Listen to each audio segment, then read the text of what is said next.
রিঙ্কু এখনো সেই রিঙ্কু অসাধারণ খেলে থাকেন। মধু দেখাবেন জাদু, সে পাঙ্কা পাঙ্কা পাঙ্কা পাঙ্কা পাঙ্কার আক্রমণ, পাঙ্কা সেই মুহূর্তে আবার চমৎকার হওয়ার একটা সম্ভাবনা ছিল, কিন্তু না, পরিকল্পিত একটি আক্রমণ নস্যাৎ করে দিল ঢাকা দক্ষিণ সিলেটের। চমৎকার খেলা হচ্ছে সোনারঘাট উপজেলা বনাম সোনারঘাট উপজেলা ফুটবল একাডেমি বনাম ঢাকা দক্ষিণ, এবং মুহুমুহু আক্রমণে আমরা খেলা দেখছি। শেষ মুহূর্তের দিকে এসেছি, অনেকগুলো আক্রমণ করেছে সোনারঘাট উপজেলা ফুটবল একাডেমি।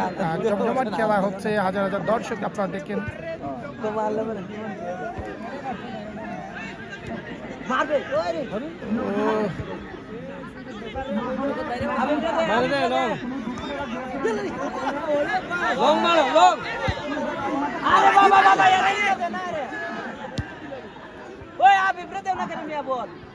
হাবিব সেই ক্ষেত্রে তানভীরের উদ্দেশ্যে, তানভীর অনেকটা ক্লিয়ার করলেন বিশালের উদ্দেশ্যে বল,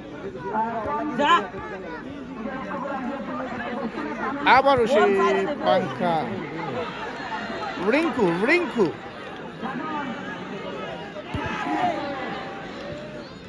ও সেক্ষেত্রে কর্নার